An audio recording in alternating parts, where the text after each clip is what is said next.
And you'll need to keep your computer on after this one because I think you're at like fine. 75%.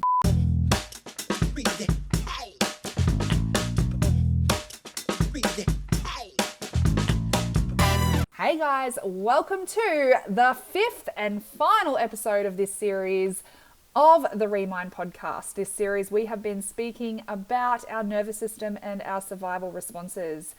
My name is Dr. Ashleigh Moreland and I'm joined by my co-host David Masterton, and today we are talking about fawning. So, Yes. what is fawning? F-A-W-N, fawning. That's it. So fawning is a bit of a different one, Dave, because fawning is more of a learned adaptive behaviour strategy. It's not so neurological. So what I tend to see is that fawning kind of is a behaviour that we have learned adaptively, but it's not triggered neurologically in the same way as fight, flight and freeze. So what is it? What's fawning?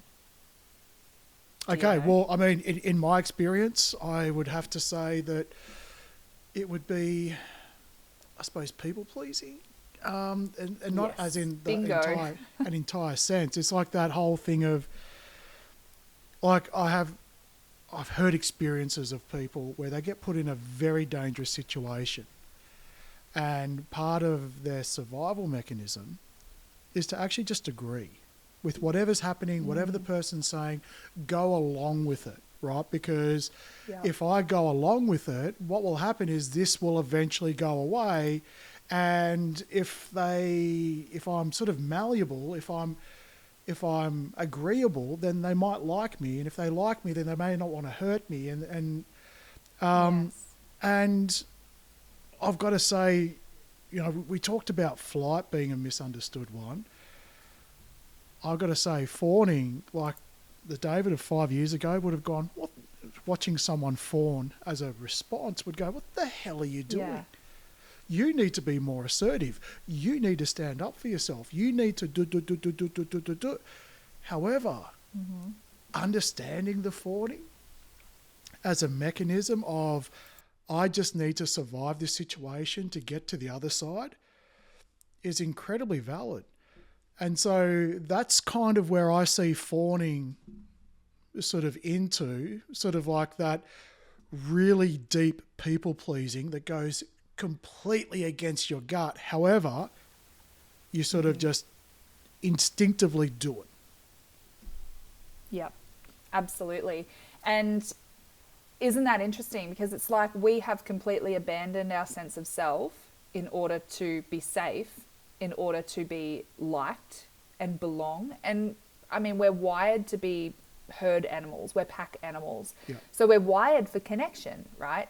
Which means that one of the biggest threats to our survival is disconnection, being rejected from our tribe or our herd, being cast out.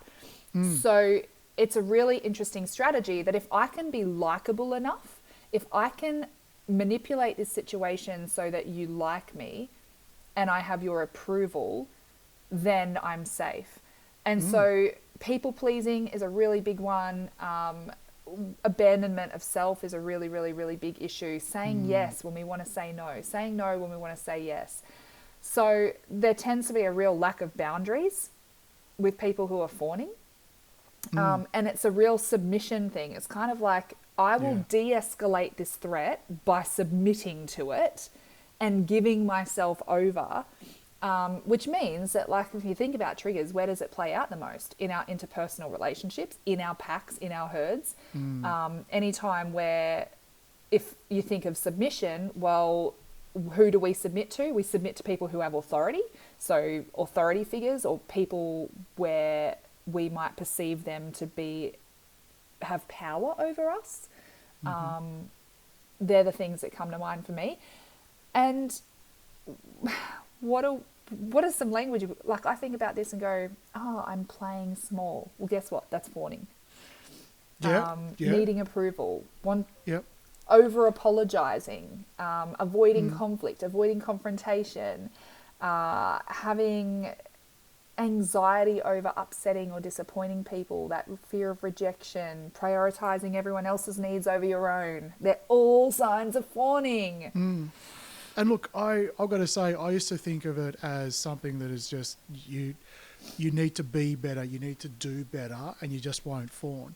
However, I'm going to go back to my analogy of I've gone camping. It's a beautiful night. I'm not in a tent. And I wake up and there's a lion standing over me, right?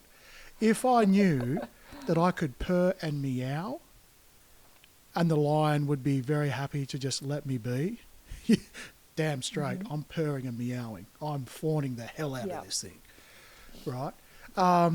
Being that sort of kind of submissive. But there seems to be a lot of overlap in these different ones. You know, especially the freeze and sort of fawning. But I definitely see from a fawning point of view, it's a strategy which is it. And correct me if I'm wrong, you know, from a neurological standpoint, but it's a learned behaviour when there are chronic things going on. So if it's being constant and you're not protected, and so you have to play out and be people pleasing, because no matter where you look, your survival is dependent on.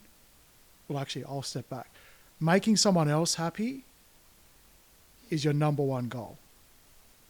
Yeah. When you're falling. Yeah, I agree with that. I think when I was talking about the nervous system earlier, what I meant is that fight, flight, and freeze are reflexes. We, like, apart from repairing the way that our nervous system is perceiving threat, we can't really shift those reflexes because they're activated at such a primal level. Whereas fawn is not so reflexive, it's learned. And so when I was talking about it's an adaptive behaviour, it's a learned behaviour that we learn over time. And that might be, oh, well, when I did that thing, they rejected me, so I'll never do that again. Or, oh, when I said no, they didn't like that, so from now on I'll only say yes. So it's more of like sometimes it can be learned because it's what's been modelled to us, and there was definitely a lot of that for me. So I had never seen a healthy boundary, I think, until I was an adult. So I definitely learned fawning by watching someone fawn, but it's also like I can see how on the flip side of that, I learned that there was fawning behaviour that if I achieved certain things, my dad was really happy and proud of me.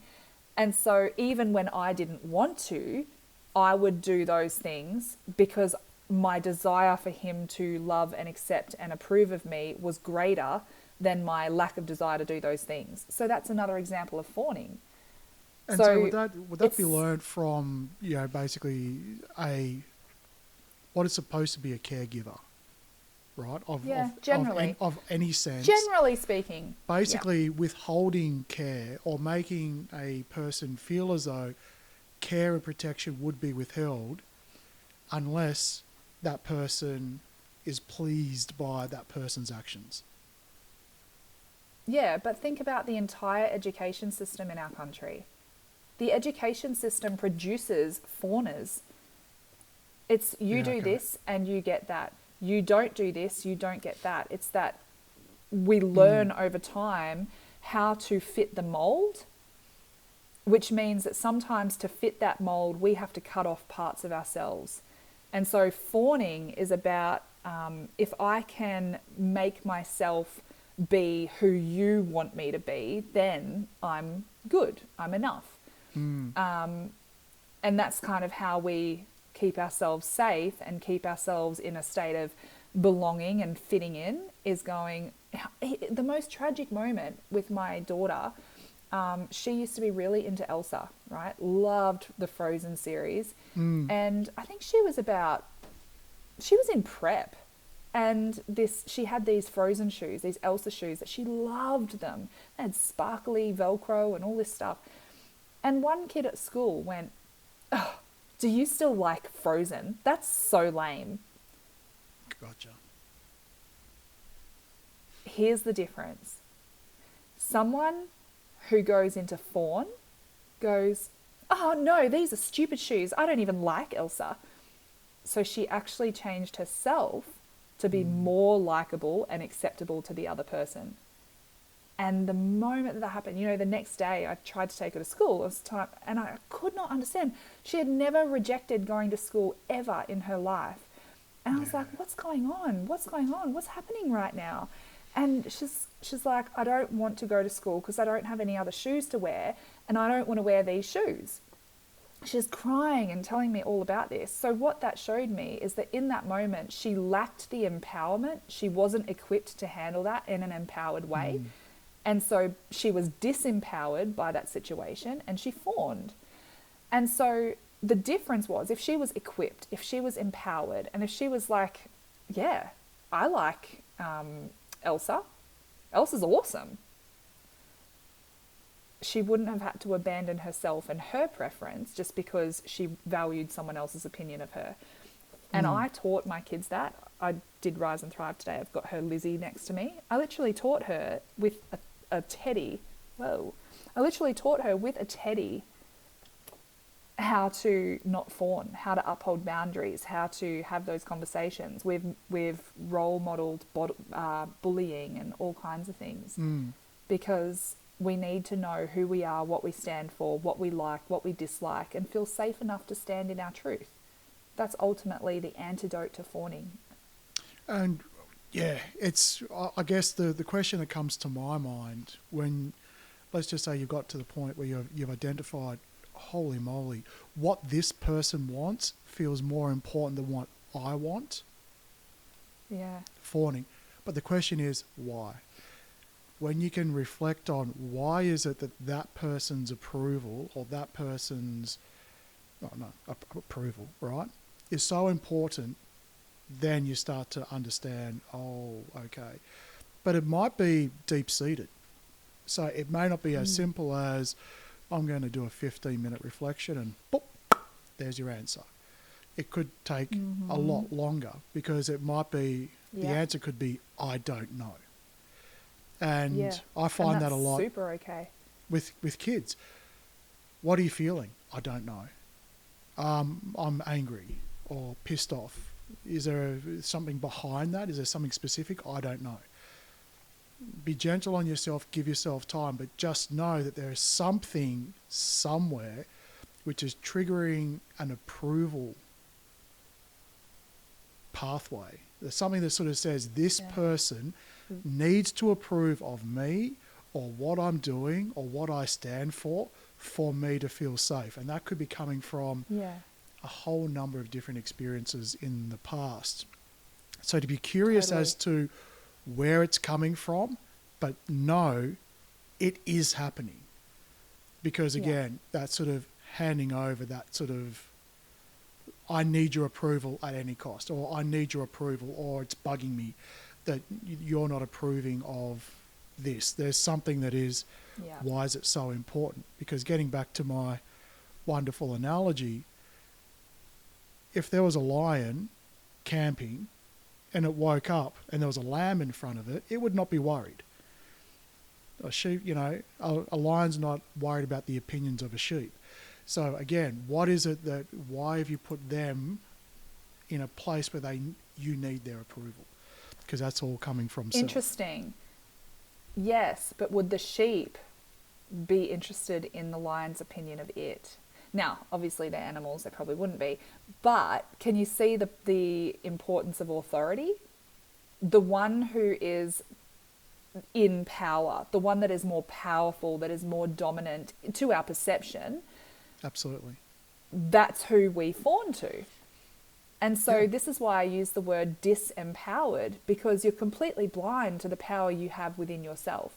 And sometimes that disempowerment is a lack of resources, inner resources. Sometimes it's a lack of skills. And when I say skills, it might be, I don't know what to say. Well, what words do I use to set a boundary? I've never done that before. It might be, how do I say no to a birthday party that I really don't want to go to? I don't know. I've never done that before. So sometimes it's literally just developing the skills, and sometimes it's actually processing major trauma responses from past events in our nervous system where we are holding huge amounts of emotion. So it's pretty big. It is. And, you know, I've got a mad respect for this learned response, where before in the past it was just be better.